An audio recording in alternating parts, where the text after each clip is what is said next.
시청자 여러분 안녕하십니까? 헬로티비 뉴스입니다. 인구 감소에 따른 지역 소멸, 어제 오늘 이야기가 아닙니다. 인구 감소는 고령 인구의 증가로 가속화되는 상황인데요.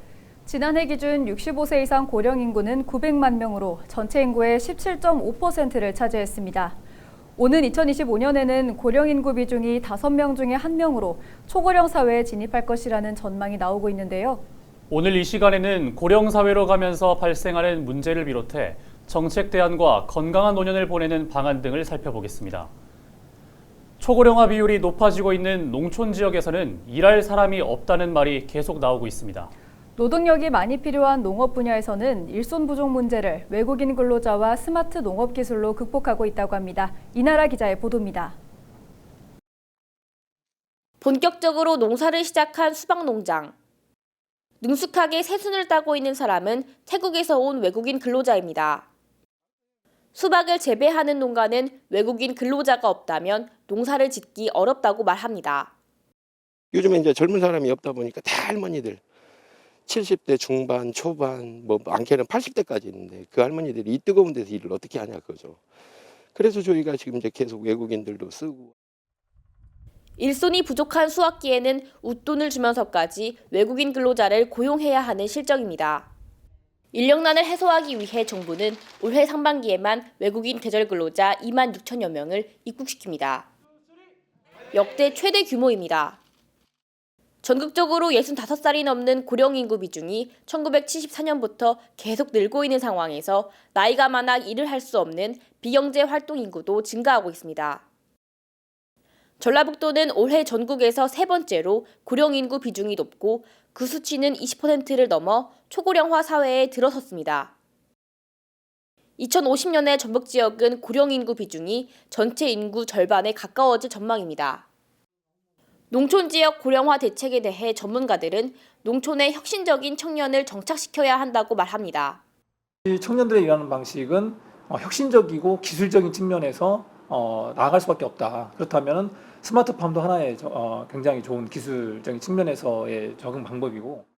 스마트 농장으로 딸기를 재배하는 한 청년 농가는 디지털화가 농업의 진입 장벽을 낮춘다고 합니다.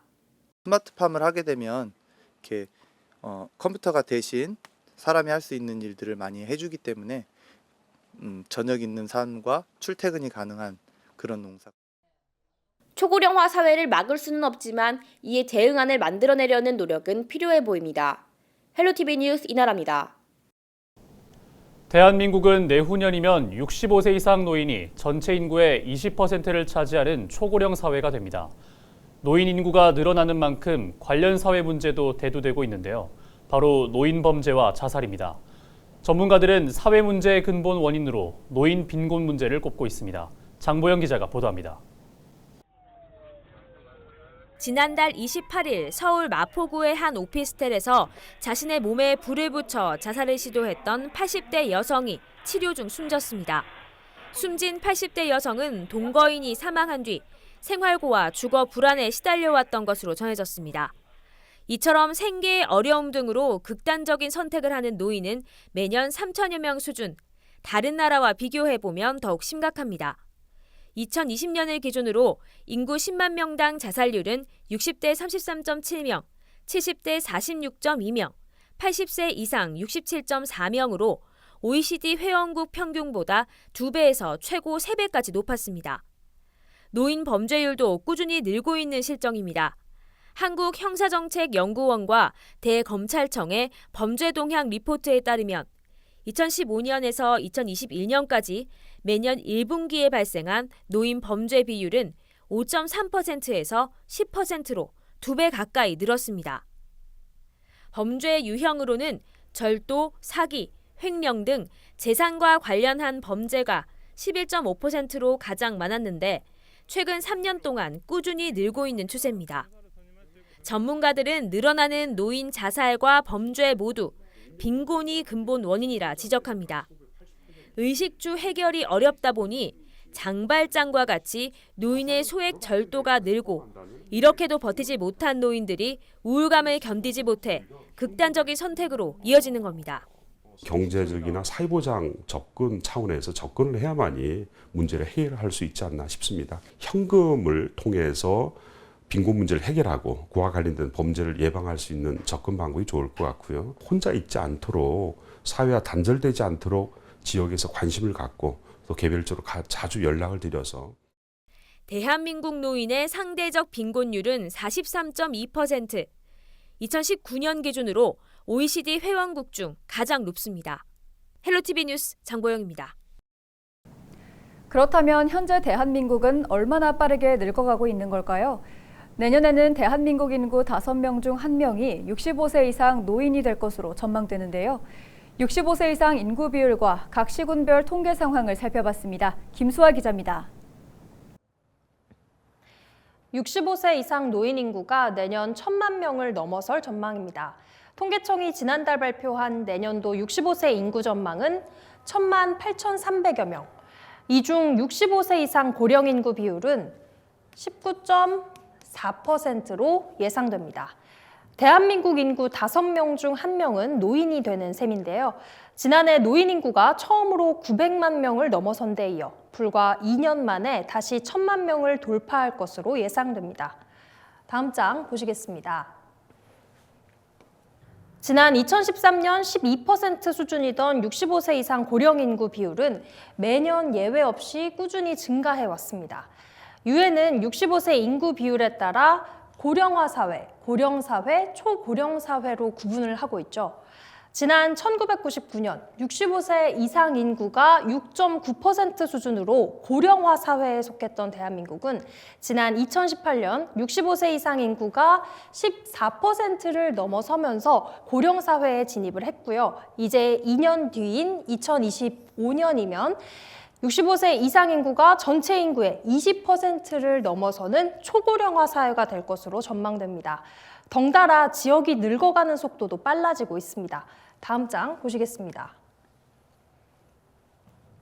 17개 시도별로 살펴볼까요? 지난해 모든 지역에서 65세 인구는 전년 대비 늘었는데요. 이미 전남과 경북, 전북과 강원, 부산과 충남 등 6개 지역은 초고령 사회에 진입했습니다. 대한민국 전체가 빠르게 늙어가는 셈인데 이렇게 노인 인구가 늘어나서 국가의 재정 건전성에도 빨간불이 들어왔습니다. 우리 사회를 재정적으로 뒷받침하고 있는 노동 가능 인구의 비율이 줄어든다는 의미입니다. 그렇다면 조세 수입의 감소를 예상할 수가 있겠고요. 수입의 감소와 지출의 증가는 사회 전반에 영향을 미치겠지만 주로 사회보험과 같은 복지제도에 재정적 타격을 예상할 수가 있겠습니다. 올해 65세 이상 기초연금 예상 수급자는 656만 명에 달합니다. 10년 전에 비해 절반 가까이 늘어난 수치인데요. 올해 관련 예산만 22조 원이 넘습니다. 돈 쓸 곳은 늘어나는데 정작 14세 이하 유소년 인구와 15세부터 64세까지의 생산 연령 인구는 10년째 줄어들고 있죠. 당장 2년 뒤로 다가온 초고령화 사회, 빠르게 늙어가는 속도만큼 조속한 해법 마련이 절실해 보입니다. 헬로티비 뉴스 김수아입니다.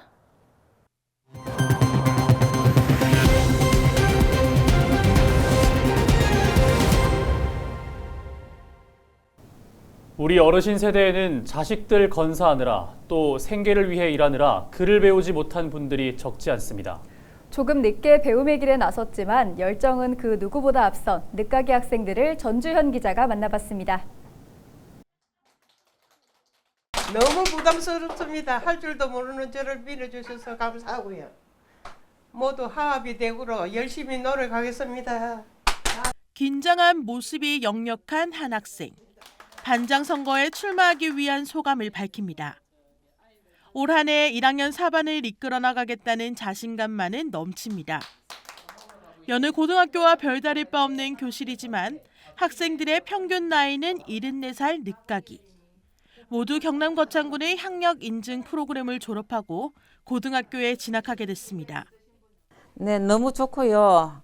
또 부담도 되고 또 오니까 어린 학생들도 많고 귀엽고 참 좋습니다.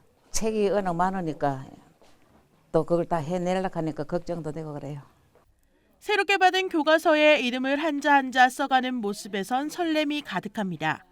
고등학교 신입생이 된 늦가기 학생들은 선생님의 말 하나라도 놓칠세라 귀 기울여 집중합니다.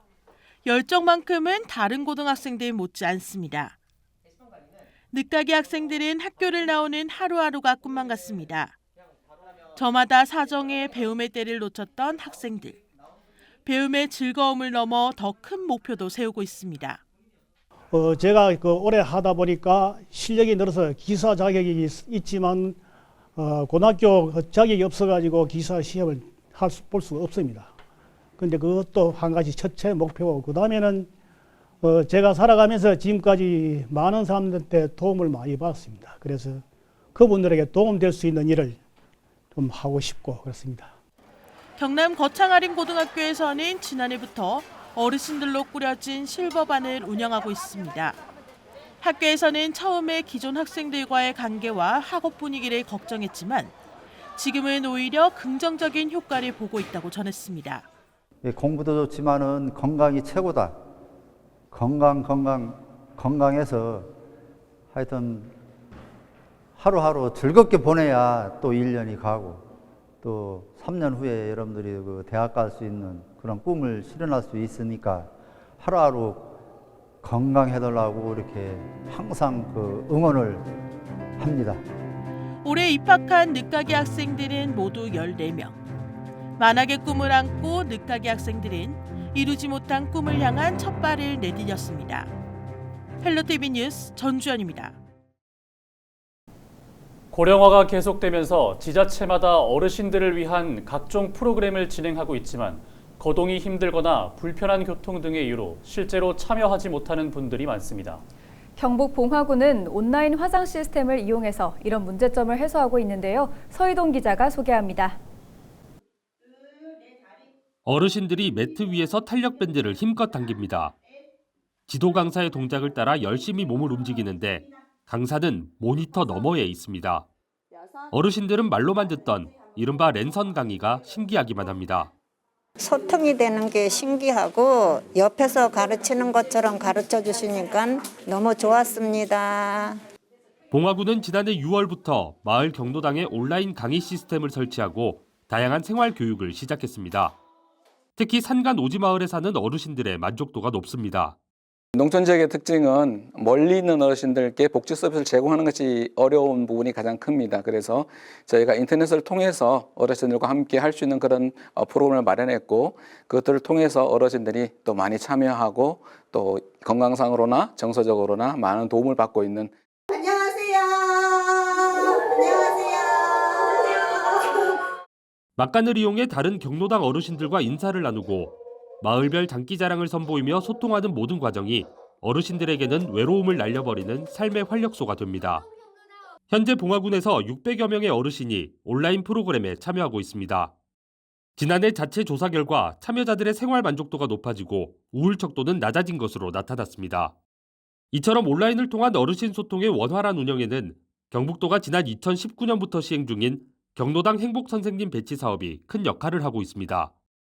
행복선생님은 하루 4곳 정도의 경로당을 방문하는데 여가 프로그램 운영과 시설 관리 등의 각종 지원을 펼치며 마치 담임 선생님과 같은 역할을 합니다.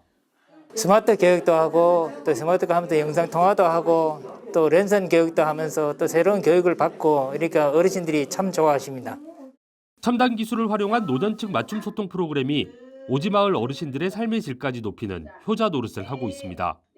헬로티비 뉴스 서희동입니다.